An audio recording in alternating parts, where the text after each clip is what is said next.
On this episode of League Legends, we're joined by one of the hardest men to ever play the sport.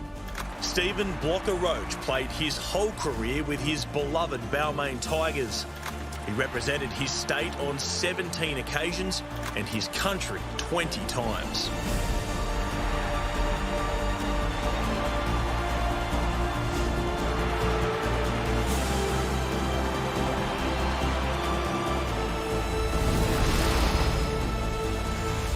Stephen Blocker Roach, welcome to League Legends. Jakey, good to see you, mate. It's good to be here. I generally look down and you're on the sideline doing the footy, mate.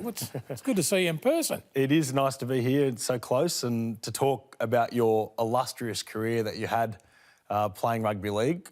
Before you came to Sydney, before you were a Balmain Tiger, you were playing for West in the Wollongong competition. How did that shape the player that you became? The mighty Red Devils, mate. I think there's about 8 or 9 internationals from there. And, started at under sevens like every kid did. In those days, everyone only played footy and cricket, played cricket in the summer and a little bit of footy, and 40 aside with all the mates and everyone every afternoon. Sometimes we didn't have a ball. Invisible footy, you ever played that? No, I haven't. Well, geez, the bigger brothers can cheat. You were good at it, but? Well, the bigger brothers can cheat, I can tell you. But, and then, every afternoon when the lights went on, you could hear the old man whistling for everyone to come home and have their dinner, and away went the kids. I know every afternoon there'd be 30, 40 aside. It was sensational.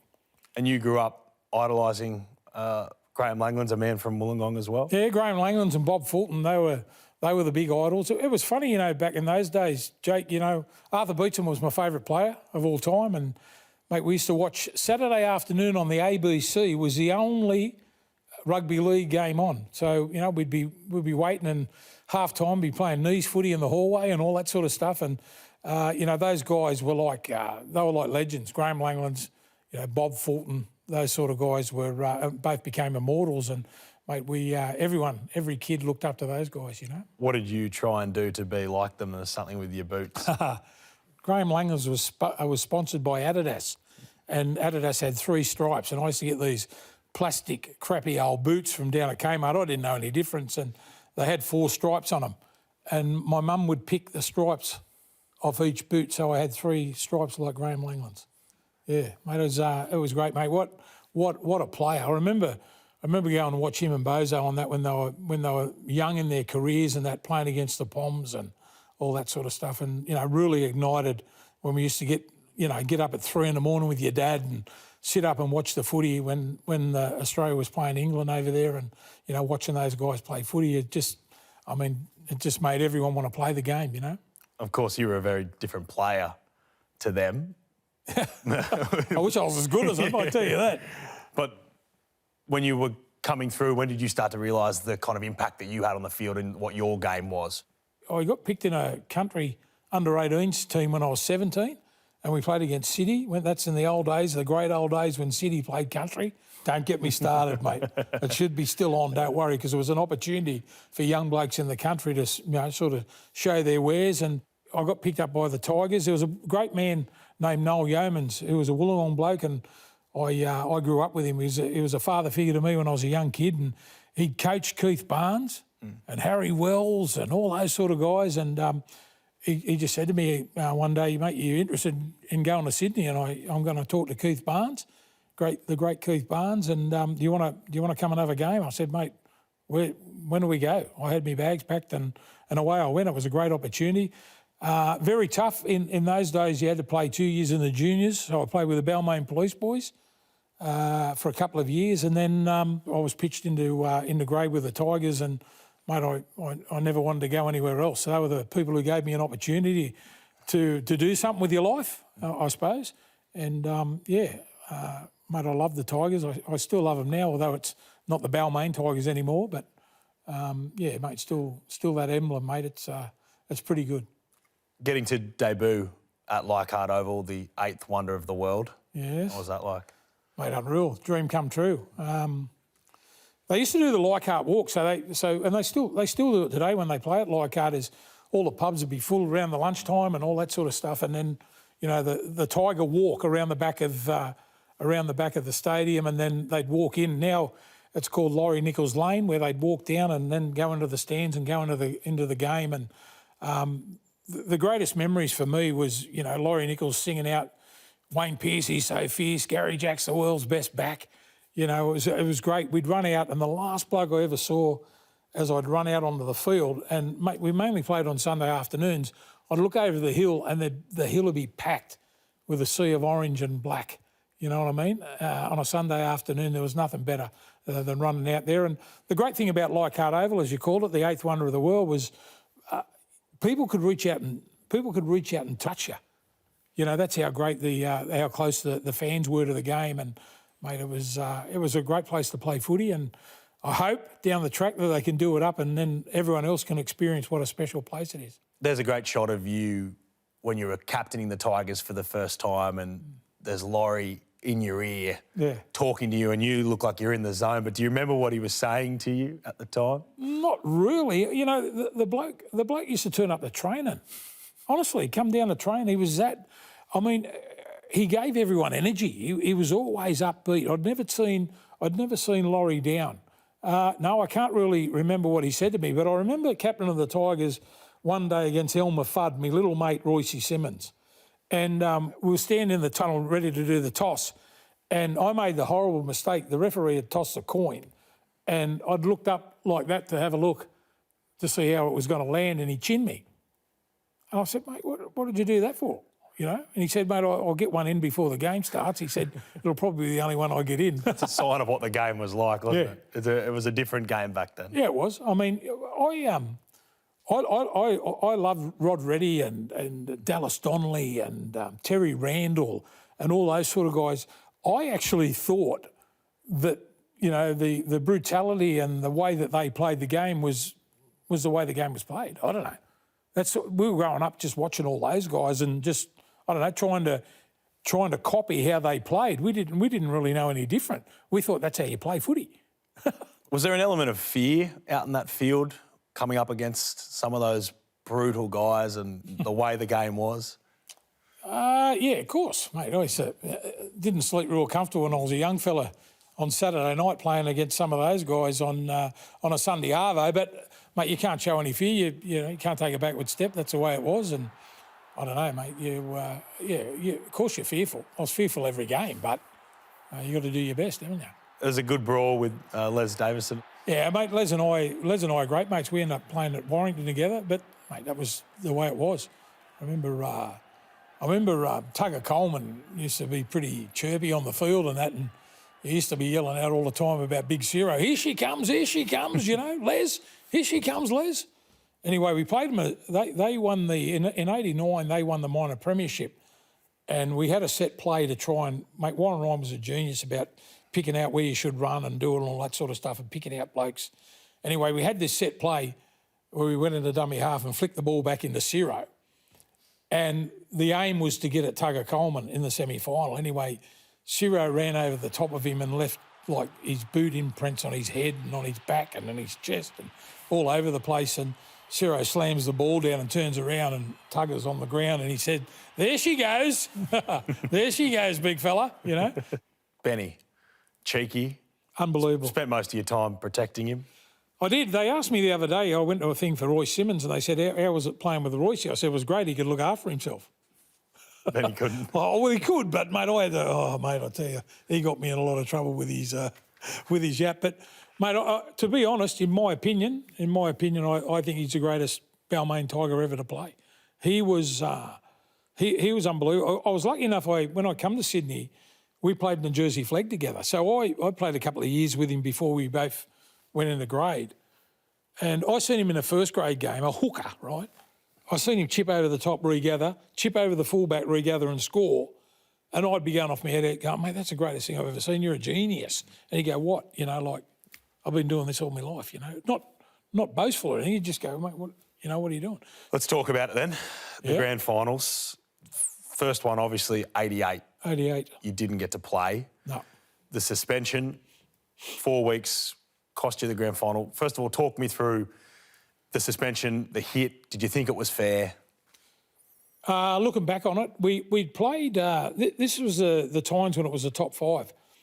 And, mate, we had some bloody wars against South and, you know, Canterbury and all those sort of things. But one of the toughest games playing against were the Panthers. And they had some great players. Anyway, we were playing off for 5th position. Yep. We'd played them on the Sunday at Leichhardt Oval. There were 23,000 there that day, and it's a capacity of 18,000. They were sitting on the roofs. It was an unbelievable day. And we beat them that day, and then we had to play them again the following Wednesday. And Louis Mortimer, Chris Mortimer, was a great mate of mine. Junior chopped him in half, and I sort of hit him over the top. I got him good, because you know when you get them good, they snore on the way down. But I didn't really mean, but they found to give me exactly 4 weeks. So Keith Barnes, who I love, Keithy Barnes, a champion, said, you know what we're going to do? We're going to try and beat this band, because they gave me exactly 4 weeks to the grand final. It was only 4 weeks until they played in the big one in '88. And he said, mate, you go on to play. I'd signed with Warrington to go and play with Warrington. He said, you're going over to play with Warrington. How about you go a bit early? And there's exactly 4 games to the grand final. We'll say that you've served your time here, but you've been picked in 2 teams over in England to play for Warrington, in the A team and in the first team. They used to call it the first team in England, you know. I said, oh, mate, good plan. Let's go. You know? So I flew over there anyway. You know, it was a bit of a pot shot to try and do it, but they just said, oh, you can't be in 2 different countries and serve out a suspension, so you won't be playing in the grand final, which was shattering. And Zorba and Hollywood were great mates of mine. I just started doing a little bit of radio, and Telstra and Hollywood and Zorba organised for me to listen to the game on the phone for the whole game while I was in bed over in England. And mate, it was a tough 80 minutes. 89, you got back there? 89, we got back there, yeah. 2 You're on the field this time. Yeah. You're up. We're up 12-2. And then I got the hook. Got the hook. Yeah. I'll tell you one thing, they say the greatest grand final of all time. You know, Glenn Lazarus and Ricky Stewart, Laurie Daly, you know, Chicka Ferguson, Stevie Walters, Gary Belcher. Well, I mean, I hope I don't embarrass anyone by not putting them in or not talking about them, because they ended up superstars of the next decade. So when you think about it, you know, being beaten by those guys, as hard as it is to take, mate, they ended up one of the greatest club football teams of all time. And it's hard to hate them too, because I went on tour with all those guys. They're my mates. I said, can't you blokes be gooses or something?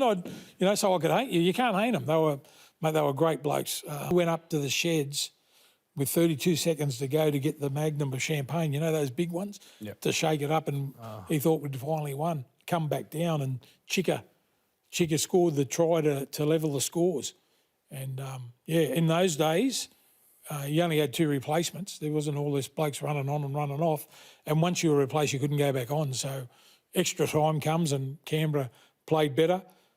I shook his hand, you know, he goes, you don't remember who I am, do you? And I said, I remember who you are, mate. You ruined my life. How could I forget? Hey? How could I forget you? But, mate, those guys were superstars. And as I said, you know, they're hard to dislike. You've met all those guys, mate. They're such good blokes. When you got hooked and Paul Sirenen came off as well, what did you say to Warren Ryan? Do you know what? I never said anything to him. A lot of people said a lot to me, saying that, you know, they thought they blew the grand final and all that by taking us 2 off. But, I mean, you know, that's it. I mean, Warren, if it wasn't for Warren Ryan, we probably wouldn't have got there anyway those 2 years. He was a genius. What was he like as a man manager, as a coach? He had a lot of abrupt way he was in his manner. He's a hard man, you know. Like, mate, he played first grade himself for Cronulla and St George and all that, and was a shot put champion at the Commonwealth Games, and he was a big, imposing bloke, and had won premierships, and, you know, done all that when he come to the Tigers. So, you know, he was like, you know, the guys here, the final piece of the puzzle is here now that the Tigers can win a premiership. I loved playing under him. I learnt that much about the game. Mate, I could talk to you for an hour about inside shoulders and skipping on the outside, just all sorts of stuff. And, you know, using your body to offload the ball, and just all sorts of stuff that's not taught now. And he said to me, He said to me 30 years ago, he said, mate, I don't know where the game's going. He said, mate, all these guys are all organised, all the coaches, you know, they're all like school teachers who can organise things, and you've got to be here and there and, you know, have timetables and doing all that stuff. He said, but the art of actually teaching you how to play the game, he said, I'm worried about it. I don't know whether the art of teaching the game will be still here in 30 years' time. That was that long ago. That's what he was saying to me.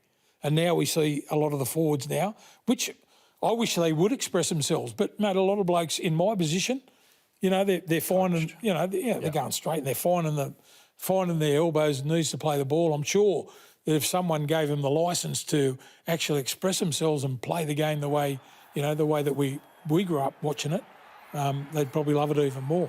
I'll tell you the honest truth, like when we lost those 2 grand finals in a row, Warren Ryan, this hurt just as much, said, oh, the lemon's been squeezed at the Tigers. The lemon's been squeezed. That hurt. Yeah. Because, you know, you're proud blokes, you want to play, but he was probably on the verge of being right. Did you have that realisation yourself after what Warren Ryan said, but in your own mind, did you know, it's probably past in terms of winning a grand final? Yeah. When did that sink in for you that you weren't going to achieve that? As soon as he said the lemon had been squeezed, we were gone. My great mate, Les Hobbs, who we're still mates today, Les, I'd had a reconstruction on my right knee, and then I'd come back from that and I'd torn that one. He was our conditioner, our trainer. And I tore the medial in the other leg, in my other knee. And I was that angry. If anyone said to me, mate, you know, you should think about giving it away. You want to be I had real young kids at the time, and mate, you should think about giving it away. He tapped me on the shoulder and said, mate, I think you've had enough. I still had another year to go on a contract. Mm-hmm. He said, mate, I think you've had enough. And if anyone else would have said it to me, I'd have been filthy, you know, I'd want to fight him. But if he said it to me, I thought, you know what, he's probably right. When you look back now to not won a premiership, does it sit differently with you now? Have you let it go? No. How does it sit with you? I can't let it go, mate. I can't. Mate, I hate grand final week. But that's just me. I mean, I would say a lot of my teammates would be like that too. Another great moment for you was the old pat on the head for the referee as you were binned, I think. I was binned for continual infringements. Doesn't sound like you. No, what happened was, mate, we played down at Brookvale, and mate, we very rarely won the penalties down there, very rarely. And we got a try pull back. I offloaded the ball to Wiz Freeman, who was another great player. Don't worry about that. Quite a competitor. And he scored under the post, but Phil Daly chinned me after I passed the ball. So I wasn't having any of that. So earlier on, we'd got into scuffles and all that. And Adrian Shelford, God rest his soul, the Kiwi front rower, tough as nails. We had a bit of a scuffle and all that sort of stuff. And Eddie Ward said, mate, I've had enough of you. You're off. And I was like, I don't know why I did it. I don't know why, but I just, as in saying, like, mate, we can't win here anyway. This is a rort. We can't win at Brookvale Oval. I just patted him on the head as if it was a TV game. And there was a little chubby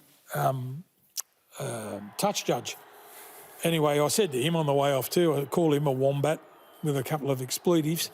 And I said, don't worry, Mummy knows you're on telly. It's a TV game. You know, what are you? You've been on here all day, on and off and on and off. And I went off my head and, mate, we drove out of Brookvale Oval, driving up the hill, and my wife was really, really quiet, Catherine. And I said to her, geez, you're quiet, darling. You know what's going on? She said, you've finally lost it.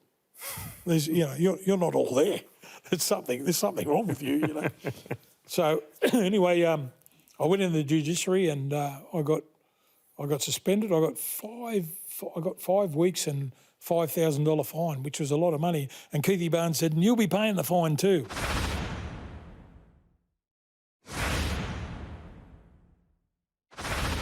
State of Origin, 1984, debuted one of 7 debutants, I think, up against the might of this Queensland team. What was that experience like? Mate, you talk about great players. My first origin was at Lang Park.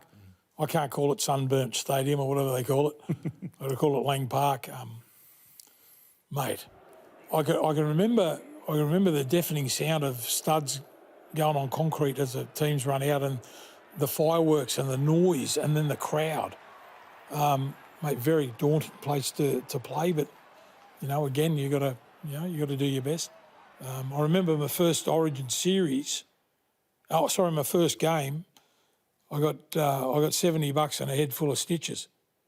So, you have a look at what the blokes earn now, and I don't begrudge them. It's tough, but we got beaten that first game. Playing against Gene Miles and the King and Mal Meninga and Bobby Lindner. Like we went on in '86, and it's probably the best backline of all. I don't think there's ever been a better backline for Australia when it was Sterling and Lewis, Gene Miles, Brett Kenny, Eric Grove, Mick O'Connor, Dale Shearer, Gary Jack. Do you know what I mean? Like those guys were unbelievable. And at the peak of their powers, they talk about all the great Queensland sides, and the one that won 10 in a row. So I'll tell you what, that first Queensland side with Gino and Wally and Chris Close and all those sort of guys, they would have given the team a run for their money. Don't worry about that. They were tough men. What was it like to be a young forward for New South Wales trying to win that battle there through the middle? Wasn't easy. At Lang Park. It weren't easy. It weren't easy, but it wasn't until 1985 till we did it. I mean, the Origin series started in 1980, and New South Wales didn't win for the first 5 years. They won on the 5th year in 1985. So that's how hard it was to beat the Queenslanders. They were wonderful players. 89, Jack Gibson. Jack. Didn't want to pick you. Jack, yeah. Why didn't he want to pick you? I wouldn't back down from the Queensland blokes, and Jack didn't like blokes fighting. I had a bit of a scuffle and a bit of a punch up with Wally Lewis, and the second game came, and Jack said, "Mate, I'm gonna leave you out of the side." I said, "Mate, well, how come? We won the first game in Melbourne or whatever it was." And he said, "No, I'm going to leave you out." I said, "Oh, well, mate, you're the coach." And Jack, mate. But after I finished my career, me and Jack, I got on unreal with Jack. But he didn't like blokes giving away penalties and fighting the Queen. I said, "Mate, they're bashing us. What do you want? What do you want us to do?" But he wanted us to turn the other cheek and all that sort of stuff. So he left me out of the team. Did you think about your behaviour? Did it? No way, mate. No, I didn't mate. think so. Mate, State of Origin's war in football boots, mate. That's sacrilege, mate. You gotta have a go, mate. If State of Origin's war in football boots, playing for the Kangaroos, what's that like? Oh, mate, now you're talking emotion. I played my first test against the Kiwis at Lang Park. They used to walk the two teams out and stand with the referee in the middle, and the two teams would face the big stand. And I bloody looked up and I saw my mum and dad and that there, and my wife, and I was just like, wow. Kangaroos tours, is it a bit lost in terms of they don't have those kind of long tours anymore? Got to get it back, mate. Yeah. The World Cup's on the end of the year. I'm going. I can't wait. Me and the Buttocks Sirenin are taking a tour away, so hopefully we can get a couple of bus loads. But mate, honestly, nothing like it. It's a bit like when you're a kid. I was saying about that before. When you wake up, everyone in Australia that followed rugby league would wake up and watch, at 3 a.m. and watch Australia and England. You know what I mean? And then all of a sudden, you're there doing the same thing as what you used to watch when you were a 7, 8-year-old. Mate, it's awesome. You think you're pinching yourself, going, "Mate, I'm at Wembley. How good's this?" When it came time to give it away, doing your last lap around Leichhardt Oval for your last game at Leichhardt, there's great scenes there. You're getting quite emotional. I think Gary Jack's last game as well. And David Brooks. Yes. What was that like? It's the end of something that you love doing, mate. All of a sudden you're not going to be doing it anymore. And the hard part was that I only played for the one club in Leichhardt. Leichhardt was my home. I had the same locker for a decade. If you can imagine this, I had the same locker. I had the same, the same place we trained, the same place that we played all our home games at. And then all of a sudden it's not there anymore. It was difficult. It wasn't easy. to find out, number one, what am I going to do with my life now? And number two is, this is going to be difficult because it's been a part of your life for so long. So, on two counts, it was pretty hard, but it's funny, you find your feet somewhere, all of a sudden you're doing something else. How proud does it make you to be a Balmain Tiger your whole career? Mate, I could have went to a few other clubs and all that, but they gave me a chance, mate. They gave me a chance.